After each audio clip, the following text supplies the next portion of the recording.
और for zone से एक और बड़ी खबर, रूस पर यूक्रेन का पलटवार। थोड़ी देर पहले किए हैं ड्रोन हमले। ब्रियांस्क पर 6 यूक्रेनी ड्रोन से अटैक हुआ। बेलगोरोद में भी सुने गए हैं धमाके। तो ये देखिए आप तस्वीर इस वक्त हम आपको दिखा रहे हैं।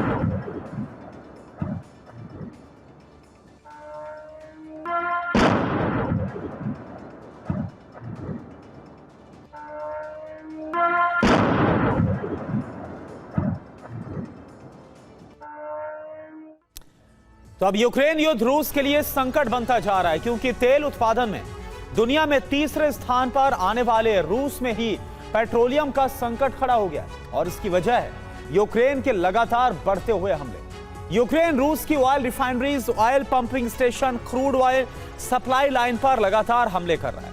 रूस प्रतिबंधों के चलते इन रिफाइनरीज के उपकरणों को भी ठीक नहीं कर पा रहा है। इससे रूसी अर्थव्यवस्था ध्वस्त हो रही है। UEM Jaipur is a perfect target for prospective students aspiring for good jobs, good education with future-ready skills. बढ़ते हुए दबाव के कारण रूस में ये मांग तेज होने लगी है कि अब अंतिम निर्णय लेने का वक्त आ चुका है। सवाल यह है कि क्या रूस यूक्रेन में टैक्टिकल न्यूक्लियर हथियारों के प्रयोग का फैसला ले चुका है? आप देखिए। जिस महाविनाशक संग्राम की आशंका से दुनिया डर रही है, वो करीब आ चुका है।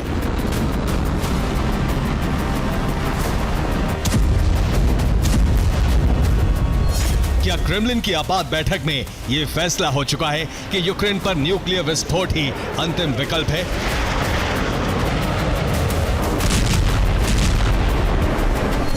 क्योंकि रूस में इतिहास का सबसे बड़ा पेट्रोलियम संकट खड़ा हो गया है। रूस की अर्थव्यवस्था लपटों में झुलस चुकी है। रूसी सेना के अंदर से अंतिम फैसले की मांग उठने लगी है।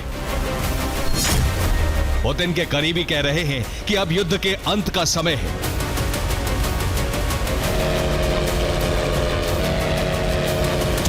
क्योंकि रूस की तेल रिफाइनरियों पर यूक्रेन के हमले बढ़ते जा रहे हैं।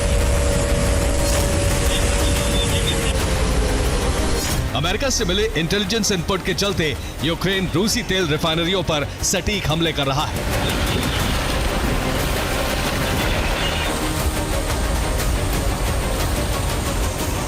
यूक्रेनी हमलों के निशान अंतरिक्ष से भी साफ नजर आ रहे हैं। ये रोस्तोव में सुखोदोलनाया ऑयल पंपिंग स्टेशन की सैटेलाइट तस्वीरें हैं, जिसमें यूक्रेन के हमलों से क्षतिग्रस्त हुआ बड़ा इलाका नजर आ रहा है। दूसरी तस्वीर क्रीमिया के फियोदोसिया से है। 7 अक्टूबर 2025 को यूक्रेन ने इस ऑयल टर्मिनल पर हमले किए और धुएं का काला बादल अंतरिक्ष से नजर आने लगा। तीसरी तस्वीर 22 अगस्त 2025 की है। इस दिन यूक्रेन ने नोवोशाख्तिंस्क ऑयल रिफाइनरी पर हमले किए। रिफाइनरी के एक कोने से धुएं का गुबार उठा और अंतरिक्ष से साफ नजर आने लगा। अगस्त, सितंबर और अब आधा अक्टूबर बीत चुका है, लेकिन रूसी रिफाइनरियों पर यूक्रेन के हमले रुके नहीं हैं।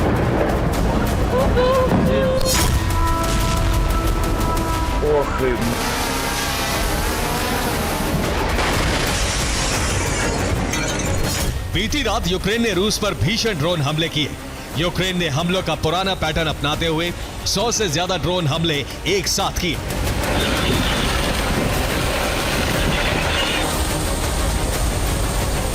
रूस का दावा है कि उसने सारातोव क्षेत्र के ऊपर 2, वोल्गोग्रादस्काया के ऊपर 11, रोस्टोव्स्काया पर 8, क्रीमिया के ऊपर 6, ब्रियांस्क और वोरोनिश क्षेत्र में 4-4, बेलगोरोदस्काया पर 3, कुर्स्क क्षेत्र, काला सागर, आजोव सागर पर 1-1 ड्रोन हवा में नष्ट कर दिए।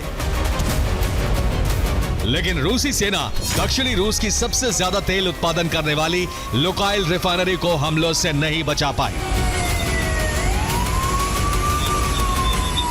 यूक्रेन ने 15-16 अक्टूबर को वोल्गोग्राद की लुकाइल रिफाइनरी पर अटैक किया। यूक्रेन ने इस रिफाइनरी पर एक साथ कई ड्रोन हमले किए। ये दक्षिणी रूस में सबसे बड़ी रिफाइनरी है और इसकी सालाना उत्पादन क्षमता है 14.8 मिलियन टन। रिफाइनरी यूक्रेनी सीमा से 475 किलोमीटर दूर है। आप देखिए।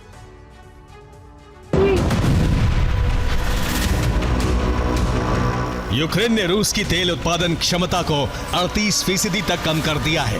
रूस में तेल की इतनी तंगी हो चुकी है कि पेट्रोल स्टेशनों के बाहर लंबी कतारें लगी हैं।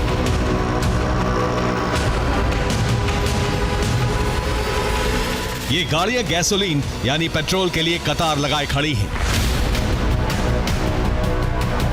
रूस के इरकुत्स्क में तेल की भीषण तंगी है। रूस ने 2 दिन में प्रति व्यक्ति 50 लीटर पेट्रोल की सीमा तय कर दी है। क्रीमिया और रूस के नियंत्रण वाले डोनेट्स्क में भी तेल आपूर्ति पर राशन लागू कर दिया गया है।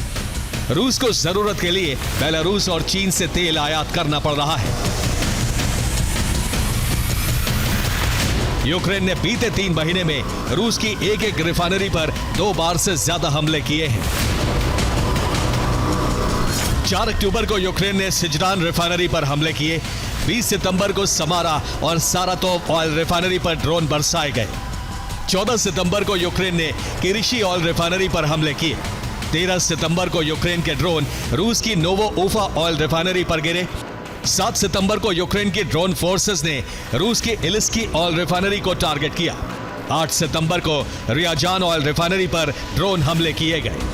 28 अगस्त को यूक्रेन ने एक साथ 2 रिफाइनरियों सिजरान और क्रास्नोदर ऑयल रिफाइनरी पर ड्रोन हमले किए। इससे 3 दिन पहले 24 अगस्त को यूक्रेन ने एफिपिस्की ऑयल रिफाइनरी और कोइबिशव ऑयल रिफाइनरी पर एक साथ ड्रोन हमले किए थे।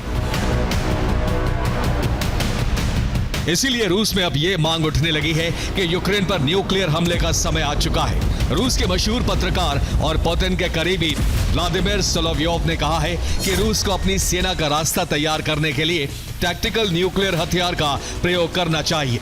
इसके बाद 3 दिन के अंदर कीव पर कब्जा कर लेना चाहिए। रूस फिलहाल मिसाइलों, ड्रोन और गाइडेड बमों से यूक्रेन पर हमले कर रहा है, लेकिन यूक्रेन अब उसके गाइडेड बमों को हवा में ही नष्ट करने की योजना तैयार कर रहा है।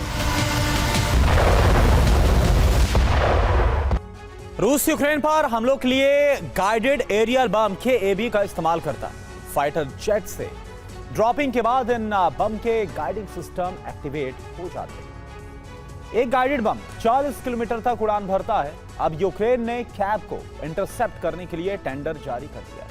कैब को लेजर से गिराने की परिकल्पना तक की गई है। योजना है कि क्वाडकॉप्टर ड्रोन से लेजर के जरिए उसके गाइडिंग सिस्टम पर अटैक किया जाएगा और इस योजना से गाइडेड बम को हवा में ही तबाह कर दिया जाएगा। देखिए आप। रूस में बढ़ते संकट को देखते हुए यूरोपीय देश यूक्रेन को हथियारों की मदद बढ़ाने में जुट गए हैं।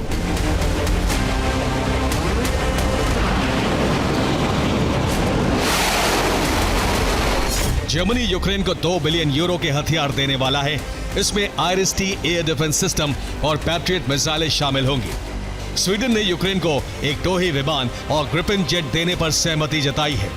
नॉर्वे पर्ल यानी prioritised Ukraine requirements list programme के तहत यूक्रेन को $170 मिलियन के हथियार देगा। IMF भी यूक्रेन को नया लोन देने पर विचार कर रहा है। IMF की चीफ क्रिस्टालिना जॉर्जिएवा जल्द कीव दौरे पर जाने वाली है। यानी यूक्रेन को नई ताकत बहुत जल्द मिलने वाली है और ये रूस के लिए संकट बढ़ाने वाली बात होगी। इसलिए आशंका है कि रूस अस्तित्व की रक्षा का हवाला देकर टैक्टिकल न्यूक्लियर हथियारों का प्रयोग कर सकता है। Bureau report, TV9, Bharatvarsh.